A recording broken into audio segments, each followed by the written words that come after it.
6 priorités d'action en matière de sécurité ont été annoncées pour le département de l'Aube. Pascal Courtade, le préfet de l'Aube, a fait un état des lieux de la délinquance dans le département lors d'une conférence de presse le lundi 24 février.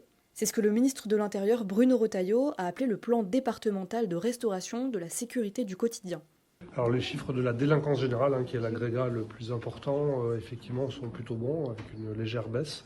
Mais l'objet de la conférence de presse d'aujourd'hui est d'exposer, dans ce paysage pas mauvais, nos priorités d'action sur des sujets où nous sommes, avec Madame le procureur, plus inquiets. La première d'entre elles, qui est une priorité gouvernementale majeure, c'est la lutte contre les stupéfiants. Qui va beaucoup nous occuper avec Madame le procureur dans les temps qui viennent. En 2024, dans l'Aube, ce sont plus de 47 kilos de stupéfiants qui ont été saisis et 158 personnes mises en cause pour usage. Un chiffre inférieur à la moyenne régionale et nationale dont s'est satisfait le préfet, mais qui peut au contraire mettre en lumière une insuffisance de moyens mis en œuvre. Pour y remédier, plusieurs mesures ont été évoquées, le durcissement des services d'enquête, le renforcement de l'équipe cynophile de la police, la poursuite des opérations, des enquêtes d'ampleur et des contrôles, notamment dans les établissements pénitentiaires et scolaires. Une deuxième priorité a été énoncée par le préfet. La lutte contre les cambriolages, sur lesquels les chiffres ne sont pas très bons, même s'ils restent meilleurs qu'au niveau régional et au niveau national.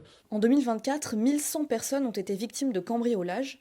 Les opérations antidélinquance vont se multiplier, la police technique et scientifique va se développer pour être plus poussée, selon les mots du préfet, et la prévention restera essentielle. Pascal Courtade a aussi insisté sur un autre point. La lutte contre la délinquance environnementale, sur lequel le parquet est très actif. Actif avec la création en 2021 au parquet de Troyes du pôle régional environnemental, qui instruit toutes les affaires du ressort de la cour d'appel de Reims, avec un magistrat référent, une juriste assistante dédiée et des audiences spécialement programmées. Un arsenal renforcé par un magistrat du siège, un délégué du procureur, ainsi que des enquêteurs formés. Le préfet de l'Aube a également cité d'autres sujets au cœur des priorités. La lutte contre les vols liés aux véhicules, je mets dedans les vols de véhicules, les vols d'accessoires, les vols dans les véhicules, qui restent là aussi assez préoccupants, même si nous sommes un peu en deçà des moyennes régionales et nationales. La lutte contre les coups et blessures volontaires hors violence intrafamiliale, où pour le coup les chiffres sont franchement mauvais, et plus mauvais qu'au niveau régional et au niveau national. L'enjeu de ce plan était aussi de mettre en place des actions en fonction des secteurs géographiques concernés.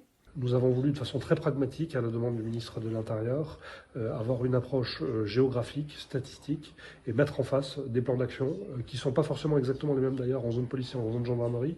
Pour prendre l'exemple de la délinquance environnementale, le nombre de faits est beaucoup plus important et beaucoup plus large en zone gendarmerie qu'en zone police, où concrètement on a 3 dépôts importants à Sainte-Savine.